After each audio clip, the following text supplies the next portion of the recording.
Gene Fiends, ladies and gentlemen. I'm your host, von Strudel Gorbachev, and alongside me is Dr. Alan Freedman. Today we'll be talking with two experienced doctors in the field of genetic therapy. First is Dr. Craven Moorhead, who is head of the Genetics for Fun program at Strayer University. Next, we have Dr. Drew Peacock, head of the American Literature Department at Phoenix Online University. How are you gentlemen doing today? Simply splendid. Woke up, had a nutritious breakfast, then drove down here for some lively debate. Y'all kids want to hear sicko mode or Mo Bamba? Today we will be discussing a topic that has recently become quite controversial, and that is genetic engineering. It seems that the two sides, for and against, have pretty strong arguments. Dr. Craven Moorhead will be arguing against genetic engineering, and Dr. Drew Peacock will be arguing for. I can't wait to see how this discussion goes. Well, let's jump right into it, ladies and gentlemen. Today we're going to be asking some questions that may or may not require evidence that is not only mandatory, but in articles provided by our teacher. How have recent events dealing with genetic testing changed the public's opinion, for better or worse? If it's okay with you, von Strudel, I heard Dr. Craven Moorhead practicing some very, very good arguments before the show, so I would appreciate it if he were to start the argument first. Over to you, Doctor. Thank you, Mr. Freedwoman. By the way, you're looking mighty cute today. Start off, I'd like to reference an incident that happened in Britain in November of 2007. A 3-year-old boy was treated with genetic therapy in order to prevent him from getting the disease X-SCID or XID. XID is a disease that doesn't allow the immune system to develop and almost exclusively occurs in boys. While the procedure worked, the boy unfortunately developed leukemia, which was caused by the replacement DNA triggering a gene that promotes cancer. This very greatly upsets me, as his parents decided to have him undergo the treatment knowing that he could have a risk of developing leukemia.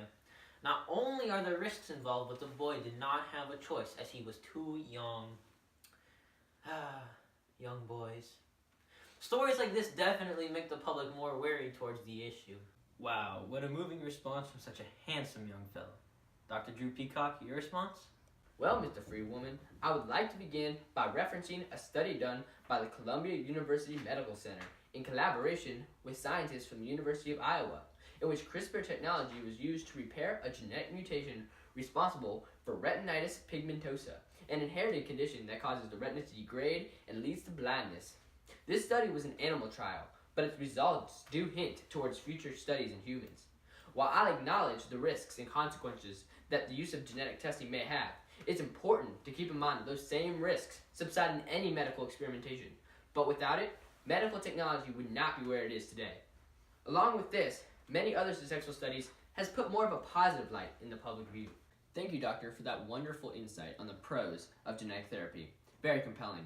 Now, I would like to bring to light an issue in which CRISPR technology has both proven successful and unsuccessful in its fight against a certain disease. I'm talking, of course, of HIV. Since Dr. Craven Moorhead began the last debate, we will now hear from Dr. Drew Peacock. Take it away, Doctor. Thank you, von Strudel. Dr. Ronald Mitsatsu, Professor of Medicine and Director of the Center for Clinical AIDS Research and Education at the David Geffen School of Medicine in UCLA, performed a study done with genetic therapy against HIV/AIDS in February of 2009.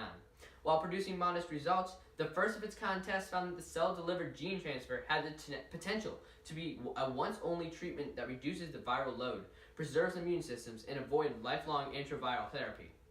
This testing and future replications have the potential to save millions of lives around the world, especially in developing countries. That does sound promising. Dr. Moorhead, your response. After doing some research, for the past several years, scientists have actually been using CRISPR in order to combat HIV by placing gene editing tools in the body's T cells so that they destroy the HIV virus when it tries to infect them.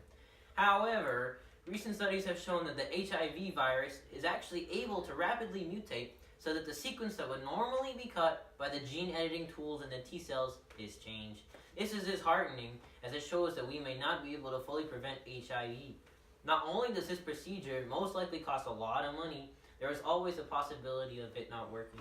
Wow, those are some pretty impressive facts given to us today by our speakers. But now I'd like to make the switch from fact to opinion. Doctors, I would like to hear your personal opinions so that people around the world know the thought processes of the experts. Dr. Moorhead, you have the floor. Thank you, Mr. Freedwoman, you sexy beast. I personally feel very strongly that genetic therapy is bad for the human population, and I make this argument based on 3 main points. First, the human health consequences can be disastrous, as seen from some of my previous debate points. Second, its availability to the general public. Genetic therapy of any kind is extremely expensive and will only be feasibly available to the small percentage of the population.